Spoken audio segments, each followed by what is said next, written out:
সেনা নিবাস থেকে, সেনা সদর থেকে ওখানে একটা তারা প্রেস ব্রিফিং করেছে সাংবাদিকদের জন্য, এবং সেখানে তারা জানিয়েছে কিছু তথ্য যে ঢাকার একটা কনভেনশন হল ভাড়া করে প্রায় 400-র মতো নিষিদ্ধ ঘোষিত ছাত্রলীগ অথবা আওয়ামী লীগ এই সমস্ত এদের একটা মিটিং হয়েছে, এবং সেখানে কিছু প্রশিক্ষণও দিয়েছে একজন সেনা কর্মকর্তা। এবং এটাকে নিয়ে বিভিন্ন পত্রপত্রিকা আমি একটা জিনিস খেয়াল করলাম, তারা যে জিনিসটা বলেছে যে একটা বৈঠক হয়েছে, ষড়যন্ত্রমূলক বৈঠক, এবং প্রায় সবগুলি পত্রিকাতেই সেই বৈঠক কথাটাকে ইনভার্টেড কমার মধ্যে রেখেছে। তো এটা থেকে সেরকম যে আমরা আগে যেরকম দেখতাম বন্দুক যুদ্ধ, সেটাকে ইনভার্টেড কমার মধ্যে রাখা হতো। তার মানে যারা মিডিয়াগুলো তারা নিজেরাই এটাকে বিশ্বাস করতো কিনা সন্দেহ। তো আসলে এটার কি বাস্তবতা আছে? এই সময়ে এই ধরনের কিছু কি ঘটেছে? আর এই জিনিসটা সেনা সদর এই প্রথমবারের মতো নতুন সরকার আসার পর এই ধরনের ব্রিফিং বা করলো কেন?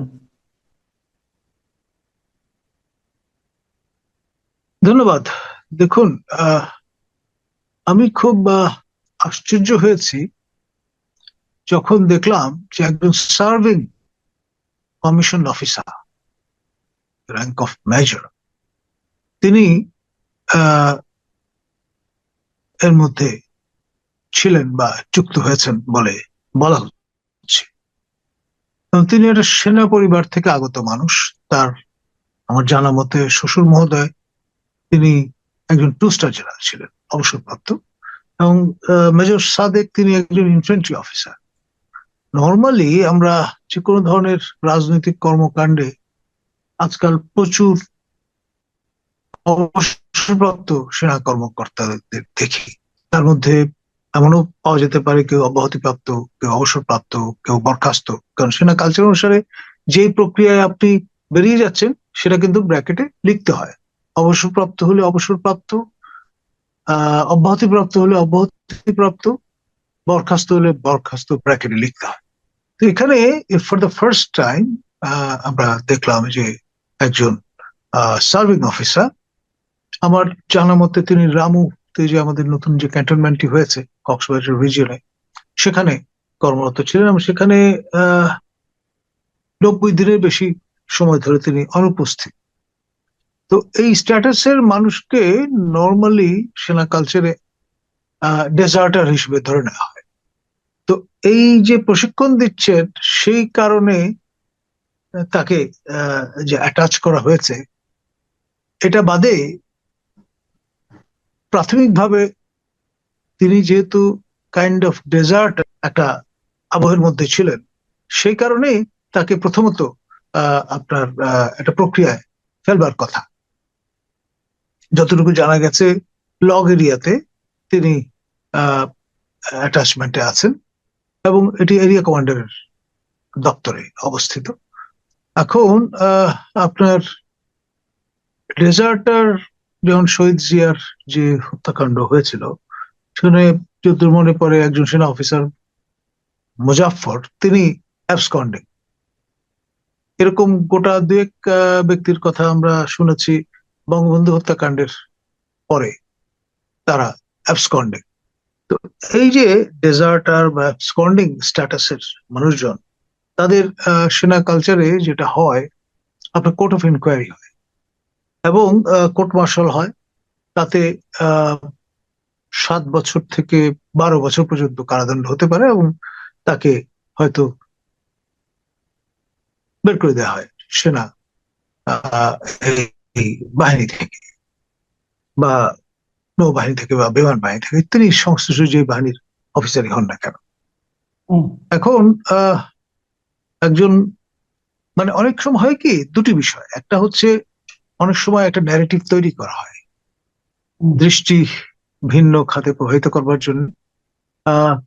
এ ধরনের ন্যারেটিভ আমরা পাকিস্তান আমলে দেখেছি। এমনকি এই মুক্তিযুদ্ধ চলাকালীন সময়ে আপনার মেজর জলিল, তার একটা ছবি অবজারভারে, পাকিস্তান অবজারভারের ব্যাক পেজে চেপে দেওয়া হয়েছিল এবং লম্বা লম্বা চুল, চেহারা, মানে সেনা যে সংস্কৃতি, অর্থাৎ আপনি চুল ছোট রাখবেন, তার বদলে হিপ্পি টাইপের ছিল সেই ছবিতে, এবং একটা টন্ট করে লেখা হয়েছিল মেজর অফ মুক্তিবাহিনী হিপ্পিস্টাইন, মানে এরকম টন্ট করা হয়েছিল চলিলের ছবি ছেপে দিয়ে।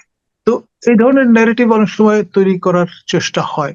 আর আপনি খেয়াল করে দেখবেন, এটা বেসামরিক হোক সামরিক হোক, আপনার প্রেস নোটের যে ভাষা সেটি কিন্তু একই টাইপের। কিছু বিচ্ছিন্ন ঘটনা, দুষ্কৃতকারী, নানান রকমের ডেসক্রিপশন প্রদান করা হয়। তো ফলে সেটা এর মধ্যে এক ধরনের আড়ষ্টতা থাকে, এবং সেটি ওই আড়ষ্টতার কারণে নানান রকম সন্দেহের জন্ম দেয়। এখন ধরুন এই জুলাই ঘোষণা বা সনদ নিয়ে নানামুখী তৎপরতা চলছে।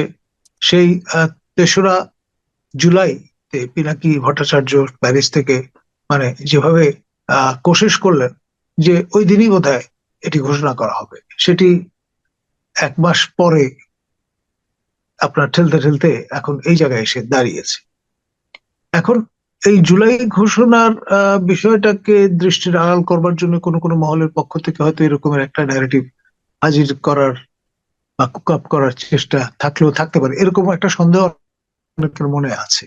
কিন্তু আমার আমার আমার যে প্রশ্নটা সেটা হলো, যে সেনা সদরের থেকে যে প্রেস ব্রিফিংটা করা হলো, সেখানে যে জিনিসটা বলা হলো যে একটা কনভেনশন সেন্টারে তারা মিটিং করেছে এবং সেখানে প্রশিক্ষণ দেওয়া হয়েছে, এগুলো নিয়েও আমার বক্তব্য না। আমার বক্তব্য অন্য জায়গায়। আমার বক্তব্য হলো, তারা যে সন্দেহটা করছে যে আওয়ামী লীগের সেই নেতৃবৃন্দ আবার ফিরে আসার চেষ্টা করছে অথবা তাদেরকে ফিরিয়ে আনার জন্য একটা চেষ্টা হচ্ছে, আপনার কি মনে হয় বর্তমানে বাংলাদেশের যে রাজনৈতিক বাস্তবতা, সেখানে কি আওয়ামী লীগের নেতৃবৃন্দের যারা নাকি বিদেশে পালিয়ে গিয়েছে তাদের ফিরে আসার মতো অনুকূল পরিবেশ বিরাজ করছে? দেখুন, এই ধরনের একটা পারসেপশন আপনার যারা ক্ষমতা আছেন তাদের আছে, এবং সেই চিন্তা থেকে তাদের নিজেদের মধ্যে যখন আলাপ আলোচনা করেন, তারা কেউ কেউ ভাবেন যে আগামী 50 বছর এরা মাথা তুলতে পারবে না, কেউ ভাবে ন্যূনতম 10 বছর, মানে তাদের কোনো খানা নেই। কিন্তু এটা তো তাদের পারসেপশন। আর যারা ক্ষমতা হারিয়েছেন তারা তো ডেসপারেট বাঞ্চ অফ পিপল, এবং দেয়ালে পিঠ ঠেকা। এখন ভারতে আশ্রয় আছেন, ইউরোপে, আমেরিকায়, অস্ট্রেলিয়া, সারা পৃথিবীতে ছড়িয়ে আছেন তারা। এবং এই পরিস্থিতি পরিবেশ আপনার বাংলাদেশের সবচেয়ে পুরনো আরেকটি রাজনৈতিক দল জামাতে ইসলামের সদস্যদের ফেস করতে হয়েছে 71-এ সে স্বাধীনতা যুদ্ধের পরে। আপনার খেয়াল করে দেখেন যে যারা বেঘরে মারা গেছেন, রাজাকার কোট আন্ড কোট, এই তকমা মাথায় নিয়ে, তারা একজন সদস্য, পূর্ণ সদস্য, তারা কিন্তু আপনার প্রাণ হারাননি। হয় নেপাল হয়ে বা মিয়ানমার হয়ে কোনোভাবে তারা দেশের বাইরে চলে গেছেন, অনেকে থিতু হয়েছেন ব্রিটেনে, অনেকে মধ্যপ্রাচ্যের বিভিন্ন দেশে। এবং ঠিকই 75-এর পট পরিবর্তনের পর তারা অনেকেই ফিরেছেন, স্বয়ং প্রয়াত অধ্যাপক গোলাম আজম পর্যন্ত। এবং এখানে আপনার যে অবস্থাটা, যে 72 থেকে 75 এই সময়টায় জামাত মূলত হুইসপার ক্যাম্পেইন পিরিয়ড হিসেবে সেটাকে দেখেছে। পরে ইসলামিক ডেমোক্রেটিক লীগ নাম দিয়ে শুরু করার পরেও পরবর্তীতে যখন আপনার দলের রেজিস্ট্রেশনের সুযোগ আসলো, তারা কিন্তু জামাতে ইসলামী নাম নিয়ে আবার অবতীর্ণ হয়েছেন। তো আওয়ামী লীগকে নিয়ে নানা রকম চিন্তা ভাবনা কিন্তু অনেকের মধ্যে আছে। কেউ কেউ ভাবছেন যে রিফর্মড একটা আওয়ামী লীগ হবে, অনেকে ভাবছিলেন যে দ্রুততম সময়ের মধ্যে আপনার সাবির হোসেন চৌধুরী এবং সাবেক মন্ত্রী পরিকল্পনা মন্ত্রী মান্নান সাহেব যে জামিন পেয়ে গেলেন, নিশ্চয়ই এরকম একটা প্ল্যান আছে যারা ক্ষমতা আছেন তাদের। আবার কেউ কেউ ভাবলেন যে বাংলাদেশের প্রথম প্রধানমন্ত্রী প্রয়াত তাজউদ্দিন আহমেদের তনয় এবং তনয়া, তারা মাননীয় প্রধান উপদেষ্টার সঙ্গে মিথস্ক্রিয়ায় লিপ্ত হয়েছেন, সুতরাং এইটা একটা লিওয়ে হতে পারে। আরেকটা বিকল্প, কেউ কেউ আবার মালিক উকিল সাহেব আওয়ামী লীগের প্রেসিডেন্ট ছিলেন এক সময়, তার পুত্র খেলান উকিলকে নিয়ে এরকম চিন্তা ভাবনা করেছেন। তো ফলে এই নানামুখী চিন্তা ভাবনা বাজারে বিদ্যমান। এটাগুলো এক ধরনের রিফর্মড আওয়ামী লীগ তৈরির চেষ্টার চিন্তা। কিন্তু এর পাশাপাশি আবার ওই যে নর্মালি যেটা হয়, যখন অন দ্য রান থাকে একটা দলের একেবারে পেটানো নেতাকর্মী সমর্থকরা শীতনিদ্রায় প্রবেশ করে এবং পরবর্তীতে যার নেতৃত্বে যার তাদের আস্থা, তিনি যদি আপনার কোন রকমের অনুপ্রেরণা যোগান, তখন কিন্তু তারা ঘুরে দাঁড়ানোর চেষ্টা করে। এবং আওয়ামী লীগের ক্ষেত্রে বিষয়টা কিন্তু তাই দাঁড়াচ্ছে এখন। গোপালগঞ্জ হচ্ছে আই ওপেনার। আপনার সরকারি সূত্র অনুসারে 5 জন মৃত্যুবরণ করেছেন, অসমর্থিত সূত্র অনুসারে প্রায় 50 জন প্রাণ হারিয়েছেন। তো যে পরিমাণ রেজিস্ট্যান্স ফেস করতে হয়েছে একেবারে well trend world class Bangladesh সেনাবাহিনীর সদস্যদের আত্মরক্ষার্থে কোট আনকোট লাইভ অ্যামুনিশন ব্যবহার করতে হয়েছে। তা না হলে এখানে এক মিনিট যাদের আপনাকে একটু প্রোটেকশন তারা থামাচ্ছি, দিচ্ছিলেন, এই একটু যে থামাচ্ছি আপনাকে আমি, যে কালকে কিন্তু ব্রিফিং এ ওই যিনি কথা বলেছেন ব্রিগেডিয়ার সাহেব, তিনি কিন্তু এই কথা গুরুত্ব দিয়ে বলেছেন যে গোপালগঞ্জে কোনো ধরনের প্রাণঘাতী অস্ত্র ব্যবহার করা হয়নি। তাহলে তারা মারা গেল কিভাবে? দেখুন, মানে ওই যে আমি বললাম না যে মানে এ ধরনের ন্যারেটিভ নানান রকম আড়ষ্টতা থাকে। এখন আহ, এখানে যে ব্যাপারটি লক্ষণীয় সেটি হচ্ছে আপনার এই যে এনসিপির শীর্ষ নেতৃবৃন্দ, তাদের জীবন সংশয় একটা অবস্থা। সেই জন্য সাজোয়া জানের মধ্যে, মানে এপিসির মধ্যে আশ্রয় নেওয়ার পরেও সে আশঙ্কাটা থেকে গেছিল যে তারা মুভ করতে পারবেন না। সেই পরিস্থিতিতে আত্মরক্ষার অফিসিয়াল যে স্টেটমেন্টটা সেটা ব্যবহার করা হয়েছে এবং সেই জন্য লাইভ অ্যামুনিশন ব্যবহার করা হয়েছে। এখন কোন ধরনের অস্ত্র তারা ব্যবহার করেছেন, 7.62 রাইফেল না অন্য কিছু, সেটাতে আমি যাচ্ছি না, কিন্তু এন্ড রেজাল্ট হচ্ছে মানুষ মৃত্যুবরণ করেছে। প্রতিটি মানুষের স্বাভাবিক মৃত্যুর অধিকার আছে, পৃথিবীর যেই দেশের নাগরিক আপনি হন না কেন, বাংলাদেশ তো বটেই। এখন গোপালগঞ্জের যে রেজিস্ট্যান্স, এটি কিন্তু ঘুরে দাঁড়ানোর বার্তা প্রদান করেছে ঠিকই, র্যাঙ্ক এন্ড ফাইল সেই পার্সপেক্টিভে। এবং এই যে পুরুষ শূন্য হয়ে যাওয়া একটা জনপদ, এটা তো খুব ভালো বার্তা বহন করে না। ফলে অনুমান করেই নেওয়া হয় যে পুরুষ শূন্য আপনার জনপদে নারীরা নিগৃহীত হবেন, সেই সুযোগটা তস্কররা নিয়ে নিতে পারে। তো সেটি কিন্তু খুব আগের, বেশি দিন আগের ঘটনা নয়। তারপরেই আমরা দেখতে পাচ্ছি এই বিষয়টা।